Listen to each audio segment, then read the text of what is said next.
오늘날 전 세계에서 판매되는 자동차 10대 중 한 대를 생산하며 무려 6년 연속 세계 판매 1위를 달성한 거대 기업 도요타의 위상은 실로 압도적이었습니다. 테슬라와 폭스바겐조차 넘보지 못했던 이 견고한 자동차 제국은 오랜 시간 동안 일본 제조업의 자존심이자 절대 무너지지 않을 성벽처럼 군림해왔습니다. 도요타는 주력 사업인 자동차 생산 대신 후지산 아래 90만 평 부지의 신도시를 건설하며 미래 도시를 향한 파격적인 행보를 보이고 있습니다. 심지어 창업주 4대째 장남인 회장의 아들까지 이 실험적인 도시에 직접 거주하겠다고 밝히며 기업의 명운을 건 변화를 암시하고 있습니다. 세계 1위 기업이 자동차를 포기한다는 것은 겉으로는 혁신처럼 보이지만 실상은 전기차 전쟁에서 완벽히 패배했다는 백기투항에 가깝습니다. 하이브리드 기술의 성공에 너무 오래 도취한 나머지 전기차로의 전환이라는 결정적인 골든타임을 완전히 놓쳐버린 것이 도요타 몰락의 서막이었습니다. 그 사이 중국의 BYD는 정부의 막대한 보조금을 등에 업고 무섭게 성장하여 연간 전기차 200만 대 판매라는 경이로운 기록을 달성했습니다. 한국의 현대차는 기술력에서 이미 도요타를 앞질러 나가기 시작했으며 전 세계 전기차 시장에서 압도적인 존재감을 드러내며 판을 뒤흔들고 있습니다. 설상가상으로 2023년 자회사 다이하츠의 안전검사 조작 사건이 터지며 도요타의 상징인 품질 신뢰도에 치명적인 타격을 입게 되었습니다. 조작 스캔들은 여기서 멈추지 않고 2024년 본사를 포함한 5개 기업의 인증 조작 사건으로 번지며 일본 제조업의 위상을 추락시켰습니다. 2025년에는 또 다른 자회사 히노모터스가 미국에서 배출가스 조작으로 무려 2조 3천억 원에 달하는 벌금 폭탄을 맞으며 위기가 심화되었습니다. 30년간 숨겨져 왔던 품질 조작의 진실이 연쇄적으로 터져나오면서 난공불락 같았던 도요타의 일본 제조업 신화는 산산조각 나고 있습니다. 이제 도요타에게 남은 것은 세계 1위라는 허울 좋은 타이틀뿐이며 내부는 이미 돌이킬 수 없을 정도로 무너져 내리기 시작했습니다. 90년대의 일본 차는 곧 완벽한 품질을 의미했으며 미국 차나 독일 차가 주지 못한 절대적인 신뢰를 바탕으로 세계를 평정했었습니다. 미국 차는 금세 고장나고 독일 차는 수리비가 무서웠던 시절 10년을 타도 끄떡없는 도요타의 내구성은 핵심적인 경쟁력이었습니다. 캠리와 코롤라 그리고 럭셔리 브랜드 렉서스는 전 세계 택시기사와 대중들에게 고장 없는 차라는 이미지를 각인시키며 시장을 장악했습니다. 1997년 도요타가 세계 최초의 양산형 하이브리드 자동차 프리우스를 내놓았을 때만 해도 그들은 자동차 산업의 위대한 혁명가였습니다. 연비를 아끼면서 환경을 보호한다는 개념은 당시 할리우드 배우들까지 매료시켰고 프리우스는 지적인 소비자의 상징으로 떠올랐습니다. 덕분에 도요타는 하이브리드 시장을 30년간 독식하며 일본 GDP의 3%를 책임지는 거대한 경제 주체로 성장할 수 있었습니다.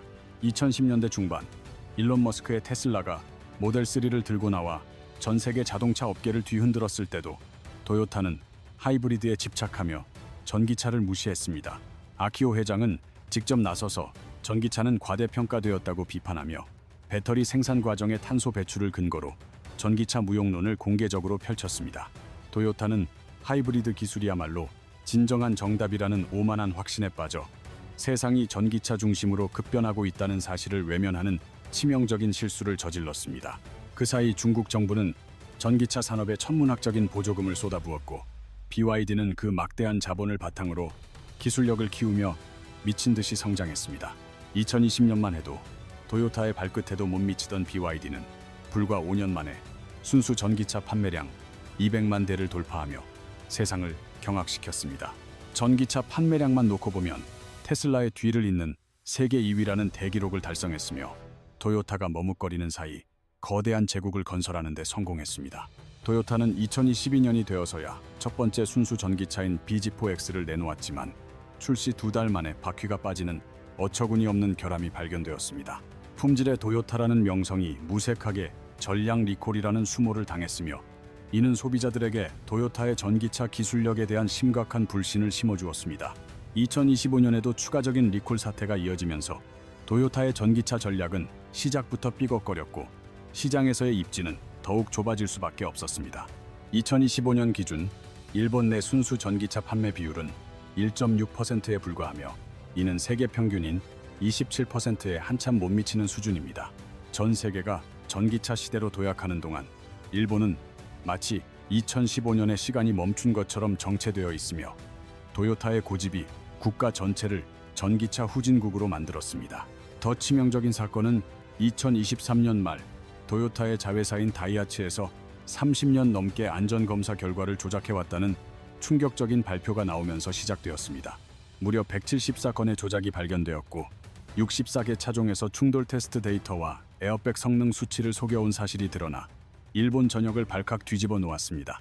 30년간 도로 위를 달린 수많은 다이하츠 차량이 사실은 제대로 된 안전검사조차 통과하지 않은 위험한 상태였다는 사실에 소비자들은 분노했습니다. 일본 내 경차 시장 1위 업체가 안전을 담보로 사기 행각을 벌였다는 사실은 도요타 그룹 전체의 도덕성에 회복하기 힘든 치명적인 상처를 입혔습니다. 조작의 그림자는 여기서 끝이 아니었으며 2024년 6월에는 도요타 본사를 포함한 5개 주요 기업에서 인증 조작이 무더기로 확인되었습니다. 자회사의 일탈이 아니라 도요타 본사가 직접 조작에 연루되었다는 사실이 밝혀지자 시장은 큰 충격을 받았고 주가는 단 하루 만에 5% 폭락했습니다.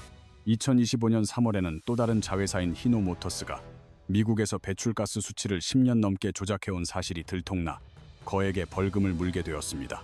도요타 그룹은 배출가스 조작에 대한 합의금으로 약 2조 3천억 원이라는 일본 자동차 역사상 최대 규모의 벌금을 내야 하는 처지에 몰렸습니다. 지난 2년 사이 다이하츠와 본사 그리고 히노모터스까지 연달아 터진 3번의 스캔들은 도요타의 품질 신화를 완전히 산산조각냈습니다. 2025년 기준 전체 판매량은 도요타가 1000만 대, 현대차가 727만 대로 격차가 여전하지만 전기차 시장은 이야기가 완전히 다릅니다. 현대차가 2021년 야심차게 내놓은 아이오닉5는 출시 초기 일본과 미국 언론의 반신반의하는 시선을 한 몸에 받았습니다. 일본 언론은 현대차의 전기차를 코웃음치며 비하했지만 뚜껑을 열어본 결과는 자동차 업계의 역사적 대사건으로 기록될 만큼 경이로웠습니다.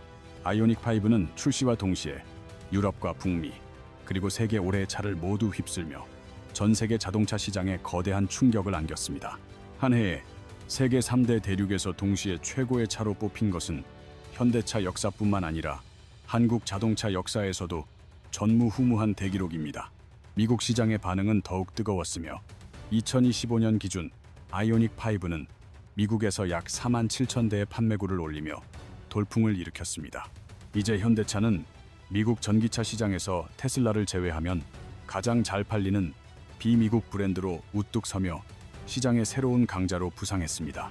폭발적인 인기 덕분에 대기 명단이 6개월씩 밀릴 정도로 물량이 부족했으며 현대차의 기술력에 대한 전 세계적 인정이 쏟아졌습니다. 같은 시기 도요타의 BZ4X는 출시 2달 만에 바퀴 빠짐 결함으로 전량 리콜되는 수모를 당하며 품질의 도요타라는 자부심에 먹칠을 했습니다.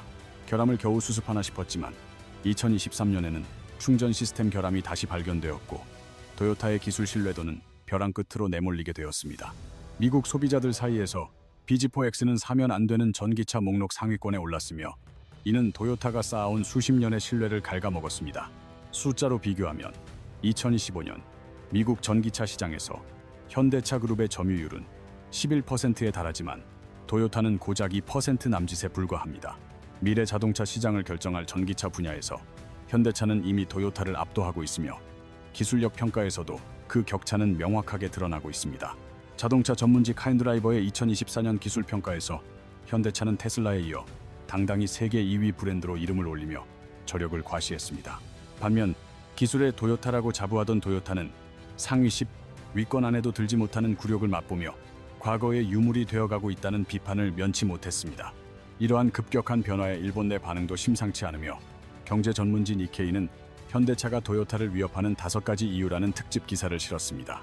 일본 언론이 한국 자동차 회사를 자국의 1위 기업을 위협하는 존재로 비중 있게 다룬 것은 사실상 일본 역사상 처음 있는 일입니다. 한국 시장에서도 제네시스가 렉서스를 대체한 지 오래이며 젊은 층의 선택지에서 일본 차는 이미 오래전부터 배제되어 있는 것이 현실입니다.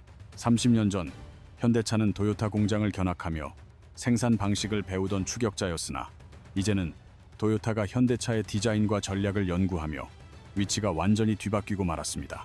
전기차 경쟁에서 밀리고 품질 신화마저 무너진 도요타는 반격 대신 도주를 선택하며 자동차 회사가 아니라는 선언으로 새로운 전쟁터를 찾아 떠나고 있습니다.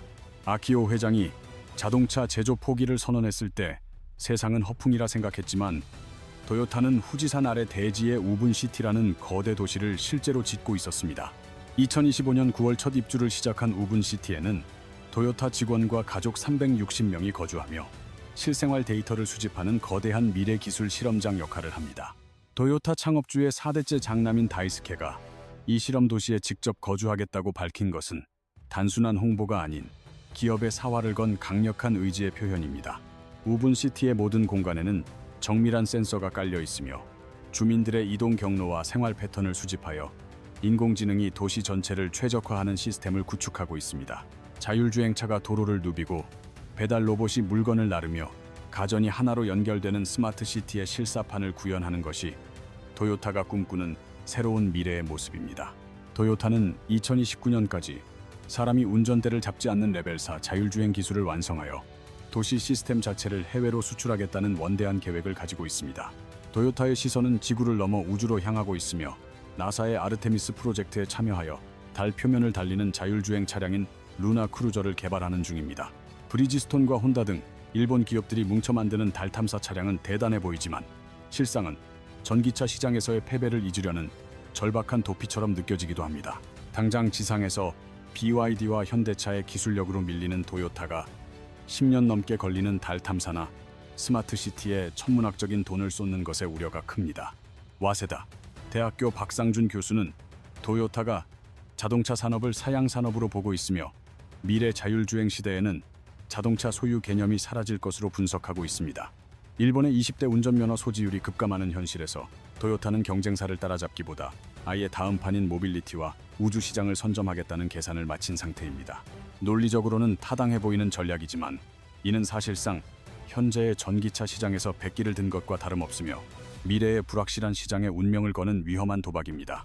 자동차 회사가 아니라는 말의 진짜 의미는 전기차 전쟁에서 승산이 없으니 다른 전쟁터를 찾아 빨리 도망가겠다는 절박함이 섞인 패배 선언과 같습니다. 우분시티는 아직 소수의 인원만 거주하는 작은 마을일 뿐이며 테슬라도 완성하지 못한 자율주행을 도요타가 2029년까지 구현할지는 여전히 의문으로 남아 있습니다. 달 탐사 차량 역시 2030년대에나 실용화될 기술이기에 도요타가 미래를 준비하는 사이 지구의 전기차 시장은 이미 강력한 경쟁자들에게 완전히 넘어갈 것입니다. BYD는 매년 수백만 대의 전기차를 쏟아내고 현대차는 아이오닉 시리즈로 북미 시장을 장악하며 도요타의 빈자리를 아주 기민하고 빠르게 채워나가고 있습니다. 도요타가 머나먼 달을 바라보는 동안 지구의 도로는 이미 현대차와 중국 업체들의 기술력으로 재편되었으며 일본 자동차 제국의 빛은 점차 희미해지고 있습니다. 30년간 하이브리드로 세계를 지배했던 도요타 제국은 성공에 취한 자만과 오만으로 인해 전기차라는 거대한 시대적 전환점에서 길을 잃고 무너지고 있습니다. 도요타는 지난 30년간 세계 자동차 산업의 정점에 서서 프리우스로 하이브리드 시대를 개척하고 전 세계 도로를 점령했던 위대한 제국이었습니다. 일본 전체 GDP의 3%를 책임지며 550만 명의 생계를 떠바치던 이 거대한 기둥이 이제는 시대의 변화 앞에서 흔들리고 있습니다. 하이브리드의 성공에 너무 오래 도취하여 전기차는 과대평가되었다고 큰소리치던 자만이 결국 도요타 제국의 발목을 잡는 결정적인 화근이 되었습니다. 테슬라가 길을 열고 중국의 BYD가 자본으로 몰아치며 한국의 현대차가 기술력으로 바짝 추격하는 동안 도요타의 대응은 너무나도 늦었습니다. 뒤늦게 내놓은 첫 전기차의 치명적인 결함과 연이은 품질 조작 스캔들은 도요타가 수십 년간 쌓아온 장인 정신과 신뢰라는 성벽을 스스로 무너뜨렸습니다. 일본 정부조차 조작 사실을 인정하며 등을 돌린 지금 도요타에게 남은 선택지는 자동차를 넘어선 새로운 정체성을 찾는 위험한 도박뿐이었습니다. 우리는 더 이상 자동차 회사가 아니다라는 선언은 혁신적인 비전처럼 들리지만 실상은 전기차 시장에서의 패배를 인정한 뼈아픈 고백이나 다름없습니다. 후지산 아래 짓는 우분시티와 나사와 협력하는 달 탐사 프로젝트가 도요타를 다시 부활시킬 스마트 시티 기업의 열쇠가 될지는 여전히 미지수입니다. 확실한 것은 도요타가 머나먼 미래와 우주를 바라보는 지금 이 순간에도 지구의 전기차 시장에서는 경쟁자들에게 완벽하게 도태되고 있다는 냉혹한 사실입니다. 반면 불과 5년 전만 해도 도요타의 적수가 되지 못했던 현대차는 이제 전기차 시장의 주도권을 쥐고 전 세계 시장을 힘차게 호령하고 있습니다. 아이오닉 5가 세계 올해의 차를 휩쓸고 미국 점유율에서 도요타를 5배나 앞서는 모습은 전 세계 자동차 역사의 거대한 변곡점을 상징합니다. 30년 전 도요타 공장을 견학하며 기술을 배우던 현대차가 이제는 도요타가 연구하고 분석해야 할 스승이자 라이벌이 되었다는 사실은 시사하는 바가 큽니다. 도요타의 몰락이 우리에게 주는 교훈은 명확하며 아무리 세계 1등이라도 현실에 안주하고 방심하는 순간 시대의 흐름에 뒤처져 무너진다는 것입니다. 하지만 도요타의 위기는 현대차에게는 곧 거대한 기회였으며 판이 바뀔 때 누가 더 기민하게 움직이느냐가 급변하는 시장의 승부를 갈랐습니다. 도요타 제국은 아직 완전히 무너지지 않았고 여전히 막대한 자금력을 보유하고 있지만 그 거대 제국 위로 황혼의 빛이 짙게 들이우고 있습니다. 일본의 해가 지는 바로 그 자리에서 한국 자동차 산업이라는 새로운 태양이 떠오를 준비를 마치고 전 세계를 향해 찬란한 빛을 내뿜고 있습니다. 오늘은 일본 자동차 제국의 몰락 과정과 그 틈을 파고든 한국 자동차 산업의 위대한 약진을 깊이 있게 들여다보는 시간을 가졌습니다. 현대차가 도요타를 완전히 넘어서는 역사적인 날이 정말로 오게 될지 여러분은 이 거대한 산업의 흐름에 대해 어떻게 생각하시나요? 지금까지 긴 시간 시청해 주셔서 감사드리며 앞으로도 더 통찰력 있는 분석으로 여러분의 지적 갈증을 채워드리는 유익한 콘텐츠로 돌아오겠습니다.